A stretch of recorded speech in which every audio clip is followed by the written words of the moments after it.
guys, balik lagi di channel gue Isma 14 nih. Kita ada di kediaman Kang Imal. Kang Imal ini salah satu dari pedagang ikan hias di Pasar Parung yang sekaligus juga penghobis ikan, terutama untuk ikan predator. Gimana Kang Imal kabarnya? Alhamdulillah baik. Oh, alhamdulillah kabarnya baik. Kita langsung to the point aja Kang ya. Siap. Ini kan lagi viral nih berita soal yang kemarin pasar Kramat Jati yang ikan hiasnya didatengin oleh dinas KPKP salah, di bawah Kementerian Kelautan, Perikanan dan Kelautan, dimusnahkannya ikan-ikan predator yang dianggap membahayakan perairan Indonesia karena ya pokoknya dianggap seperti itulah gitu. Di pasal undang-undangnya itu kalau nggak salah terbitan tahun 2020 kalau nggak salah ya, saya agak lupa, nanti kita bisa mulai yang klip. Sebenarnya menurut Kang Imal itu membahayakan itu seperti apa sih Kang? Yang kalau kata ikannya itu kalau kelepas itu bisa membahayakan habitat ekosistem ikan Indonesia gitu. Padahal kalau ngeliat itu ikannya nggak kecil loh. Gimana ya? Dibilang membahayakan, ya sebetulnya nggak juga sih. Kalau menurut saya nggak juga. Dibilang merusak ekosistem juga, kayaknya nggak mungkin. Karena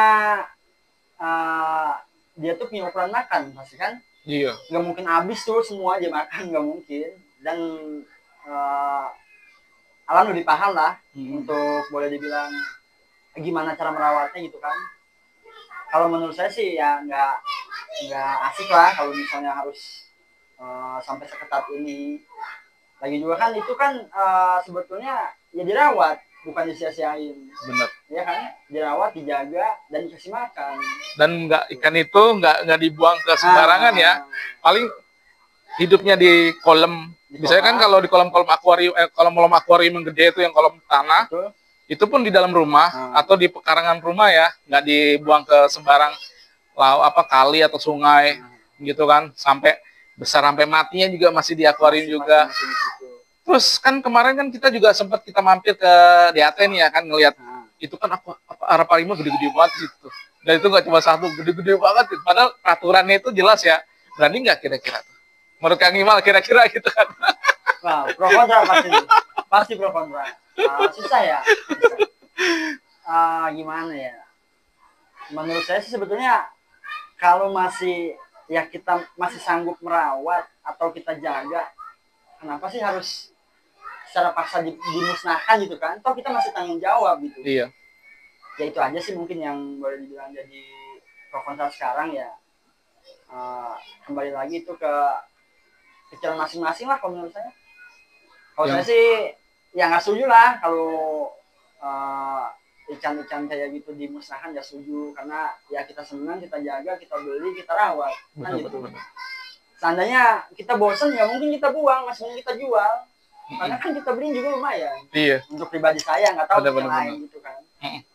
Sempet nih ya kan, kita pernah ditawarin sama salah satu teman YouTuber yang dia melihara ikan predator juga nih.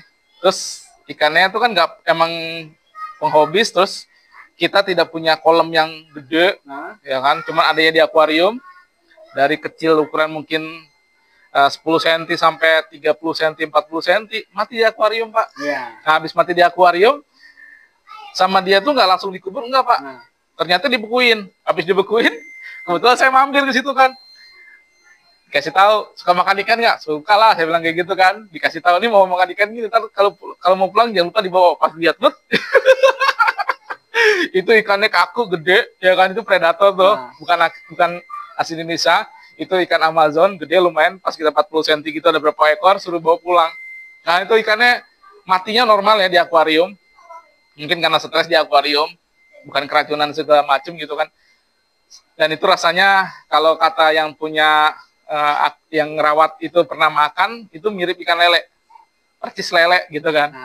Percis lele atau ikan gabus atau ikan patin lah kurang lebih itu, karena ikan RTC gitu kan, retail catfish tuh. Jadi buat teman-teman ya penghobis ikan yang kita lagi pro kontra soal predator yang membahayakan perairan, itu kembali yang bertanggung jawab adalah si penghobis itu sendiri. Pokoknya jangan sampai lalai, jangan suka buang sembarangan. Kalau emang buat hobis di rumah ya di rumah aja, di akuarium, hidup besar, mati, biar di situ aja. Apalagi sampai dikonsumsi. Dan seandainya bosan, mending dijual murah-murah aja. Nah tuh. Kontak saya nggak masalah. Nanti kita taruh kolomnya di bawah kolom deskripsi. Jadi kalau ada teman-teman subscriber ISMA 14 nih, kan takut nih katanya tidak boleh diperjualbelikan menurut peraturan ya, dipelihara dan lain sebagainya. Nah itu nanti bisa kontak aja Kang Imal, solusinya bagaimana tuh. Tapi kalau pengen nyobain gede sampai mati terus dikonsumsi silahkan aja. Karena pada dasarnya itu ikan semuanya dikonsumsi Kang ya. Cuman jadi istimewa karena dipelihara. Nah pada dasarnya ikan konsumsi. Arwana juga termasuk ikan konsumsi. Hampir semua ikan yang dari negara-negara yang kita anggap jadi peliharaan itu pada dasarnya ikan konsumsi, ikan alam yang dipelihara dengan baik, diberikan makan segala macam, jadi cantik segala macam, terus jadi peliharaan itu pada dasarnya bisa dikonsumsi gitu. Nah, persoalan kan yang predator itu, nah gimana kalau nasib soal ikan itu kan? Itu yang dilegalkan bahkan jadi penyuluh kayak kemarin dibahas soal ikan mujair nila. Nah, itu kan ada kasus salah satu farm ikan hias yang nggak jauh dari sini ya, itu isinya ikan koi Bang. Itu di farm kayak tambak gitu kan. Dia tadinya lebar itu sekitar mungkin 5.000 ya. Begitu ditarik Kang, pembesaran ikannya habis Kang, tinggal beberapa ratus ekor. Dari ribuan ekor kecil-kecil, tinggal berapa ratus ekor. Ternyata yang paling banyak itu yang mendominasi adalah ikan itu Kang, mujair, nila. Itu bagaimana tuh Kang? Kalau itu sandai kata itu udah masuk perairan loh ya. Itu kan kalau masih tambak farm itu kan masih belum kemana-mana ya kan. Karena itu masih dikontrol, diperawat, dikontrol karena buat industri penjualan segala macam. Itu kalau sandai keluar gitu kan. Solusinya biar nggak banyak mujair itu lepasin predator. Lepasin predator. Biar mujair dimakan predator gitu. Ya susah ya.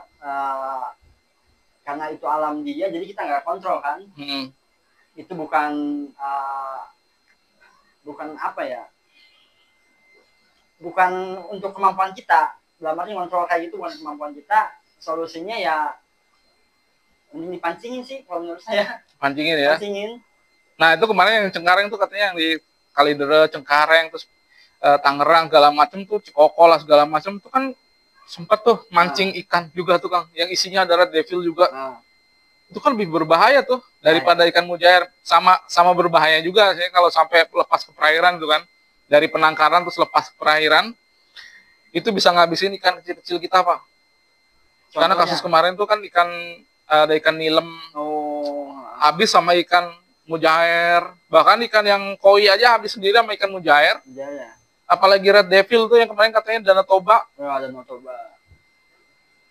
Sama ini tuh apa?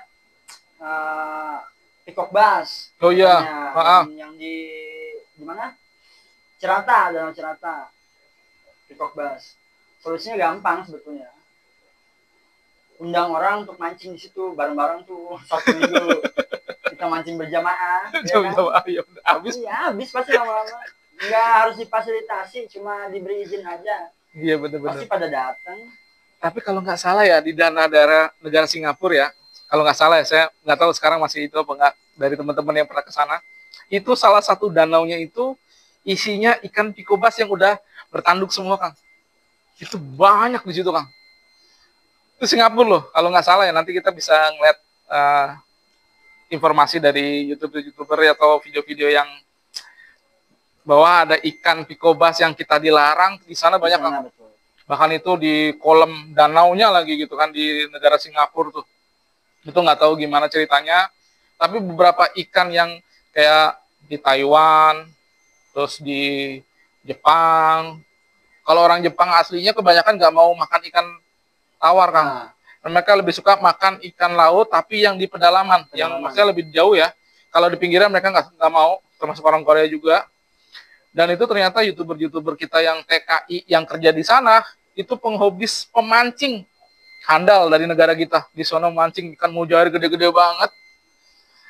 Itu 1 ekornya mungkin 1 kilo, isinya cuma 2 atau 1 ekor gede-gede banget, kalian bisa ngeliat itu. Dan lucunya ya emang dari masyarakat sendiri ya. Masyarakat sendiri. Itu berperan penting. Kalau memang itu berbahaya ya udah pancingin aja sampai habis. Benar. Itu solusinya. Itu solusinya, pancingin aja udah. Nggak harus maksudnya nggak harus fasilitasi. Cuma dikasih izin dia pancingin aja tuh Sabtu Minggu biar sampai habis gimana. Pasti habis lama. Yakin saya. Kita aja udah. Karena selain dimakan juga dijual juga loh. Juga. Tapi dalam kondisi udah mati ya. Betul. Gitu. Nah, kan kalau penghobis ikan predator itu kan butuh pakan Kang ya. Betul. Nah, kemarin banyak temen yang pernah saya nanya, oh mana nih? Dia mau ke ini Mas, mau ke sawah. Nyari apaan? Sawah. Ini nyari katak nih sama kodok gitu kan. Buat apaan? Ya kita mau jual, soalnya kan buat pakan predator gitu kan. Berapa? Ya lumayan lah Kang, buat hitung-hitung gini-gini gitu macam. Nambah nilai ekonomi. Nah, itu nilai historinya. Ternyata memang di balik segala sesuatunya tuh bersinambungan ya. Berantai lah gitu kan, karena ada yang butuh pakan. Ya kan? Ada orang yang pengen cari uang gitu kan dengan cara yang baik gitu ya. Akhirnya datang ke sawah-sawah lah, ke segala macam itu ya nyari umpan kan. Nyari umpan. Buat pakan kayak gitu tuh. Itu cere, kodok, katak gitu. Terus yang pokoknya yang bisa dijual, tapi itu kan karena hidup ya mungkin dibekuin, dicuci, dibekuin segala macam, nanti ada yang datang buat ngambil buat pakan atau juga emang suka makan katak ya. Nah, itu konsumsi juga ada kan? Ada. Nah, itu ada juga mungkin yang suka seperti itu, tapi kebanyakan buat pakan ya. Buat pakan. Kayak arwana, ibas, terus gabus, kalau bahasa kerennya cana ya, gitu kan. Cana tuh ada cana tomang. Tomang itu cana nggak sih kan? Cana. Tomang itu cana, termasuk cana. Predator juga kan itu ya. Tapi di sana udah kayak ini loh, karena saudara ada yang di sana tuh nggak dipelihara, tapi justru malah dipancing, dipakan. Memang untuk konsumsi. Ya wawasan aja sama, di habitatnya itu juga konsumsi. Konsumsi ya? Konsumsi di habitat. Sampai pernah katanya dapat kurang lebih sekitar segini lah, saya nggak begitu, apa sekitar 60 cm atau 70 cm tuh, lumayan gede, pokoknya di atas 50 cm, gede segede gini palanya. Bayangin aja kok. Ya dimasak Kang. Dimasak betul. Di habitatnya dimasak. Dan di kita jadi aneh karena ya mungkin unik aja. Bener. Unik. Karena kan kalau di kita tuh satriata kan, satriata biasa, dan kita udah umum lah untuk ngelihatnya. Dan timbul tuh Yellow Centarum yang motifnya lumayan. Oh iya bener. Mentalnya lumayan. Yang kemarin sempat ada ini ya, kontesnya ya. Sempat rame juga.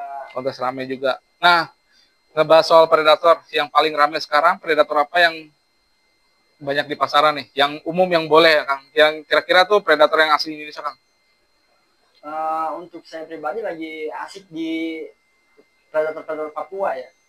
Kayak Karbo, terus Jardini, sama Papuasak. Papuasak ya? Papuasak. Karena mungkin masih nggak terlalu banyak di sini.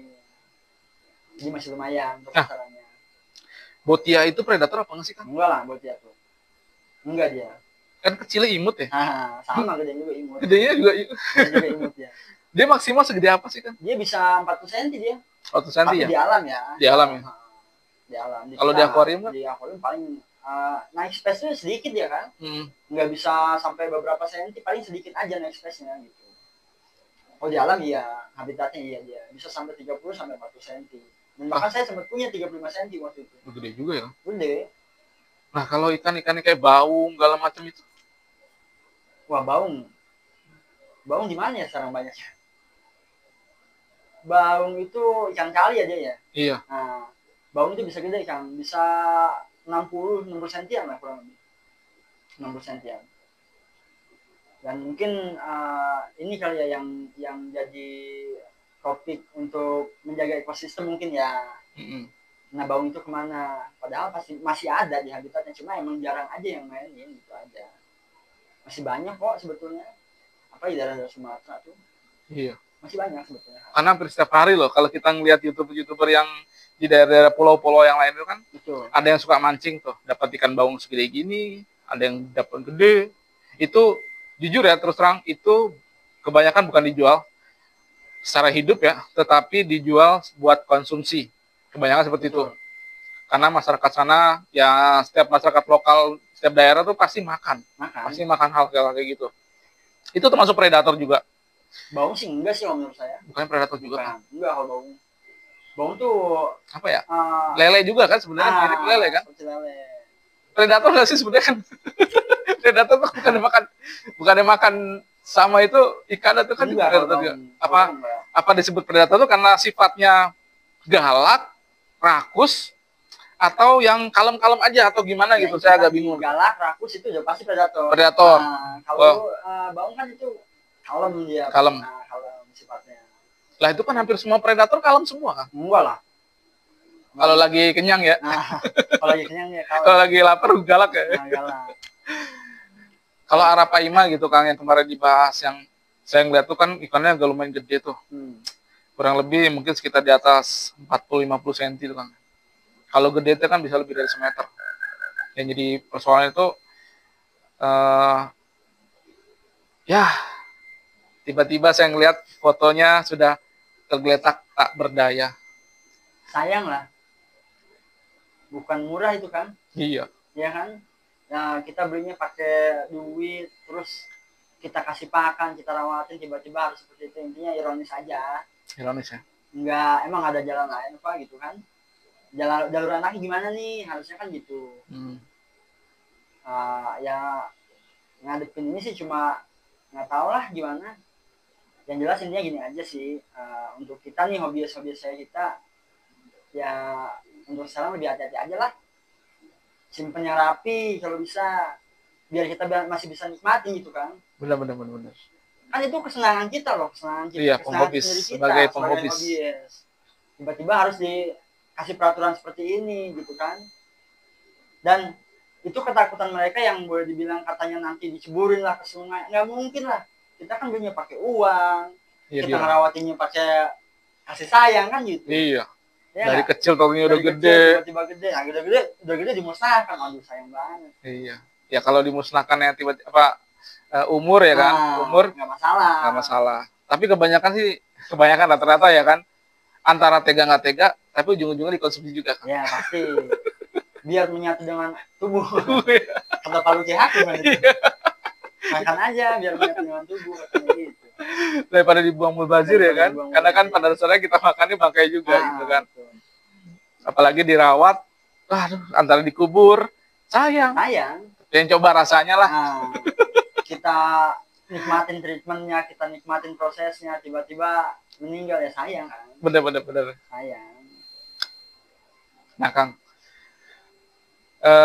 kalau soal ikan predator nih, saya agak bingung bener. Soal ikan predator itu sebenarnya yang paling berbahaya menurut Kang Imal ya, ikan predator itu jenisnya ikan predator apa Kang? Yang bener-bener galak, gak pandang bulu, yang memang, ini bener-bener gak boleh dibuang ke sungai ya. Kalau mendingan dimatiin sekalian atau dimasak.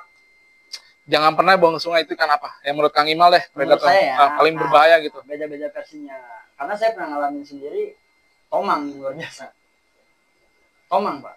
Tomang itu giginya tajam, terus mentalnya luar biasa. Karena saya pernah ngalamin sendiri digigit tomang. Kalau yang lain masih asik lah, arapaima masih asik. Kalau tomang itu luar biasa. Apalagi sampai kena seruduk Bang. Kalau seruduk bahaya arapaima Pak. Oh iya. Kalau itu kan gede kan. Kalau tomang itu luar biasa gigitnya dia. Saya pernah soalnya. Itu untuk saya pribadi ya, karena saya pernah ngalamin. Nah untuk ikan yang lain sih menurut saya biasa aja. Tergantung cara kita gimana nangkepnya atau penanganannya gimana gitu. Benar. Kalau untuk perawatan predator tuh, Kang Imal gimana tuh? Ya sebetulnya sama aja sih kalau ikan mah. Sama aja, yang penting kita fokus sama airnya, filtrasinya, sama pakannya, udah kayak gitu. Itu ya. Jadi airnya, pakannya, pokoknya perawatannya simpel. Ikan predator, terus buat para penghobi ikan, kalian nggak usah ketar-ketir. Percayalah bahwa kalian bertanggung jawab untuk setiap ikan yang kalian rawat. Kalau dari temen bilang sih kebanyakan ya yang kita alami itu dimakan. Dimakan sendiri, jadi nggak dibuang loh Pak. Dimakan sendiri. Mungkin kebanyakan nggak dibikin video atau dokumentasi, tapi kebanyakan dimakan sendiri. Karena saya sendiri juga pernah lihat ya. Ya tadi saya bilang ikan RTC yang gedenya kurang lebih segede gini, ya kan, segede gini ya. Nah, Itu juga udah dimasukin, udah diwadahin pakai di vakum, nah, di kulkas dan beku, keras Kang, keras. Kata bilang kalau nggak kita masak aja di sini gitu kan, kita bersihin dulu, ntar kita masak, sayang ini kalau dibuang gitu kan. Cuman kemarin karena belum sempat bawa, ketinggalan, tapi udah sempat diceritain sih rasanya hampir kurang lebih sama ya, sama. kayak lele, kayak ikan patin gitu, kurang lebih sama. Karena di negara asalnya juga dikonsumsi. Cantik itu mahal itu karena jadi peliharaan para penghobis gitu, dan itu nggak bisa dibuang sembarang tempat. Nah, sebenarnya bahaya tuh ada loh satu ikan yang jenisnya masih catfish juga ya, atau ikan lele yang tahan banting, yang beberapa oknum ini dimanfaatkan sebagai salah satu bahan makan yang biasa kita beli jajanan itu kayak somai. Mohon maaf ya. Dan itu ikan yang sangat bandel, kuat. Walaupun bukan predator, tapi itu benar-benar merusak ekosistem. Itu kuat banget, terus sekaligus berbahaya. Itu kan sapu-sapu. Dan itu kalau kemarin itu ya di salah satu di Jakarta kan sungai kita tercemar kan. Tapi ikan itu kan sapu-sapu hidup, ikan asli kita, ikan salem, ya kan, ngilem, mati. Ikan julung-julung yang ada yang bilang menurut riset, saya nggak tahu ini benar apa enggak ya kan, itu ikan julung-julung adalah ikan yang bisa mengidentifikasi pencemaran pada air. Kalau ikan itu masih banyak, masih hidup ya di perairan, entah itu di sungai, itu di kali, artinya kondisi pencemaran ikan air itu masih aman, masih di bawah standar. Tapi kalau ikan itu udah nggak ada, mohon maaf, berarti parah. Walaupun terlihat jernih ya kan, tapi itu parah. Tapi buat teman-teman nanti bisa cek aja sendiri. Kalau kalian di sungai atau di got kalian masih ada ikan yang seperti itu, ikan julung-julung termasuk itu masih banyak, berarti masih kategori aman. Karena kalau itu habis terus diganti ikan cere termasuk kuat loh. Ya, dibandingkan julung-julung. Kalau ikan julung belum tentu. Indikatornya yang kemarin sih sempat dibahas tuh ikan julung-julung tuh. Kalau buat pencemaran air ya. Limbah itu ikan julung-julung. Kalau soal predator ya saya kurang tahu. Kayak julung-julung kecil ya kan. Kecil itu paling ya 7 cm badan ramping. Nah, mulutnya agak panjang gitu, kecil itu. Minimal 7 cm itu buat dipelihara juga banyak tuh. Banyak sekarang. Tuh kalau yang sekarang ikan julung-julung yang kayak apa dipelihara tuh ada tuh mirip ikan julung-julung itu. Oh iya, perjeta. Perjeta ya. Itu kasih manis sebenarnya. Hujeta iya, hujeta. Sama kan julung-julung kan? Enggak, beda, dia dari luar. Oh, hujeta dari luar. Kalau julung-julung ikan kita gitu kan. Nah, itu lu bagus tuh buat pelihara ya, ikan julung-julung tuh. Tinggal nyerok di sekitar sungai apa kali atau got yang aliran masih bagus ya. Tapi kalau ikan sapu-sapu yang bertahan sama ikan cere lah itu hati-hati dah. Udah banyak ininya mengandung limbah-limbah yang nggak jelas. Bener, limbah-limbah yang nggak jelas, bahaya. Gitu. Balik lagi ke predator nih. Tadi solusinya yang pertama bertanggung jawab ya. Bertanggung jawab atas apa yang kita rawat dan pelihara. Jangan buang di sembarang tempat. Kalau misalnya sudah bosen ataupun apa, bisa langsung konfirmasi atau hubungi Kang Imal. Kang, gue ada ikan nih, misalnya gitu kan. Misalnya gitu, ada ikan nih, gue bosen nih, gue takut nih. Karena ikannya gini. Kira-kira gimana, nanti bisa langsung tanya aja ke Kang Imal. Nanti nomor HP-nya gue taruh di bawah kolom deskripsi. Kang, ada sosmednya nggak? Ada. Apa tuh? Instagram Salwa Aquatic. Salwa Aquatic. Nggak pakai spasi. TikTok Salwa Aquatic. Salwa Aquatic ya, tuh. Nanti kalian cek aja sendiri, kontak di situnya. Pokoknya tag aja apa yang Kang Imal bikin status atau bikin apa ya. Kalian tinggal tanya aja. Mampir-mampir ya. Di sosmednya. Kalau buka di lapak pasar, tiap hari apa aja? Senin, Kamis, Sabtu. Dari jam berapa sampai jam berapa nih, Kang? Jam 4 subuh sampai jam 11 siang. Ya. Buset, Kang. Serius, Kang? Subuh-subuh, guys. Jam 4 sampai jam 4 siang. Jam 5 deh. Jam 11 siang. Tuh, sampai jam 11 pantas setiap kali ke sana nggak pernah ketemu. Ya, jam 11 sudah pasti udah kelar. Oh. Tapi paling enak sebelum Kang Imal ke sana, kalian kontak dulu, bayar langsung, lunasin, jebret, ambil ke rumah. Masih fresh, banyak pilihan. Masih fresh. Jadi sebelum ikan terbang ke pasar, kalian langsung ke rumah aja bisa tuh. Masih banyak pilihan. Kalau pagi itu masih banyak pilihan. Kalau siang udah berkurang intinya. Berkurang ya. Berkurang sama pelanggan-pelanggan yang lebih dulu. Ingat, siapa cepat dia dapat. Apalagi duitnya dulu nyampe. Nah, itu lebih cepat lagi tuh. Jadi, misalnya ada kesepakatan nih, Kang, gue minta 5 kantong nih. Ya kan, 5 kantong. Satu kantongnya isinya 20 ekor gitu kan. Ya udah, totalin berapa, langsung Kang gue lunasin, nanti jam segini gue ambil. Ya, itu lebih bagus tuh. Lebih aman itu. Jadi kalian nggak perlu kaget soal ikan habis atau gimana tuh. Oke, Kang Iman, terima kasih. Kita udah Sama-sama bincang-bincang soal mengenai aturan yang berbahayanya ikan predator. Itu berbahaya dalam konteks apa? betul. Harus lebih jelas ya. Apa nggak boleh, ya kalau dibuang ke sembarangan kayak di kali, di sungai itu jelas nggak boleh, karena itu sangat berbahaya. Apalagi yang dibuang itu ikannya gede. Kemarin yang di Sungai Berantas tuh, Sungai Berantas di daerah Jawa Timur, entah kalau nggak salah di Mojokerto, itu beberapa tahun yang lalu itu Arapaima, dan itu sekitar 80 sentian, Kang. Rata-rata semeteran, Kang. Itu ada beberapa 9 atau 10 ekor tuh. Bayangkan itu. Itu yang harus diwaspadai. Tahu kayak gitu mendingan kasih Kang Imal. Kalau nggak kita makan rame-rame. Kita masak bareng-bareng. Masak bareng-bareng. Itu cuma keras kulitnya doang. Ada ikan. Oke, sampai di situ pokoknya jangan lupa untuk like, comment, share, and subscribe. Terima kasih. Salam. Ciao.